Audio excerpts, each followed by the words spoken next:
ఇప్పుడే ఈ జోకర్ ఈ జగిత్యాల జోకర్ సంజయ్ కుమార్ ఒక వీడియో పెట్టి ఆర్డర్ పెట్టిండు. నువ్వేం బిచ్చమేస్తలేవు. నీ చెత్త గవర్నమెంట్ దగ్గర రూపాయి లేదు. మీ ముఖ్యమంత్రి బిచ్చగాడు. 200 కోట్లు శాంక్షన్ అయినాయి. రెసిడెన్షియల్ స్కూలు చెలగల్లో పెట్టిన 10 ఎకరాలు, కేవీకి 2 ఎకరాలు, కేంద్రీయ విద్యాలయానికి హోదా ఉంటుంది, డే స్కాలర్ స్కూలు, కనీసం 5 ఎకరాలు ఉండాలని నీకు ఆర్డర్ పంపిన. చదువుకున్నాను అయితే చూసుకో. నువ్వు వినాశకాలే విపరీత బుద్ధి అంటారు. నువ్వు ఇట్లా చేస్తున్నావు. నాకు భారతీయ జనతా పార్టీగా కార్యకర్తగా నాకు చాలా సంతోషంగా ఉంది. ఎందుకంటే ఇక నేను నెక్స్ట్ 2 ఇయర్స్ నిజామాబాద్లోని కాదు, ఇక జగిత్యాలలోని నీ రాజకీయ అంతు చూసే వరకు ఇచ్చిపెట్టా. ఒక ఎంపీగా బాధగా ఉంది. నీ వల్ల ఇంకా కొంచెం డిలే అవుతుంది. నువ్వు ఇచ్చిన 2 ఎకరాలు కేంద్రీయ విద్యాలయ సంఘటన రిజెక్ట్ చేస్తుంది.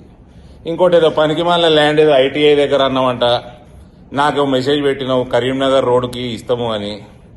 దిమాకు ఈడనే ఉంటే నీకు మోకాళ్ళ లేకుంటే రెసిడెన్షియల్ స్కూల్ నువ్వు తెచ్చేది హైవేకి నడుస్తుంది.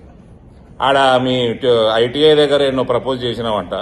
ఎందుకంటే నీ వీడియోలు నేను చూడ మా పిఎల్ చూసి చెప్తారు. ఆడ ఐటీఐ వాళ్ళే మొత్తుకుంటున్నారు. ఆడ రోడ్లు చక్కగా లేదు, యాక్సెసిబిలిటీ చక్కగా లేదు. హైవే మన మెయిన్ రోడ్డుకి చాలా లోపడుకుంటుంది అని నేను ఎవరిని అడిగినా కూడా అది కేంద్రీయ విద్యాలయానికి సబబు కాదు అని చెప్తాం జరుగుతున్నది. డాక్టర్లతో 3-4 మాట్లాడినా. నీ లెక్క జోకర్ డాక్టర్లు కాదు. ఇక సంజయ్ కుమార్, నువ్వు చేసేది నాకు నచ్చుతున్నది. ఒక కార్యకర్తగా మజా వస్తుంది నాకు. ఇక నీకు నీ రాజకీయ అంతు చూసే వరకు నేను జగిత్యాలు ఇచ్చిపెట్టిగా. ఇక నువ్వు డబ్బుల గురించి మాట్లాడినావు కదా, నాకు బాగా డబ్బులు వీడియో పెట్టినావంట. బాధాపుతున్నాయి.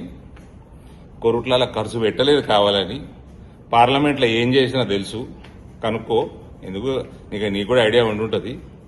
నీ అసెంబ్లీ ఖర్చు క్యాండిడేట్ బోగా శ్రావణి ఉండని ఇంకోరు ఉండనాడా, నేను పెడతా ఖర్చు. నా పైసలు ఉన్నాయి, నీకే తెలుసు కదా, బాగా ఖర్చు పెడతా. ఇక కలిసే मैं जगित्याल का हूं. निजामाबाद थोड़ा ब्रेक देता हूं थोड़े दिन के लिए.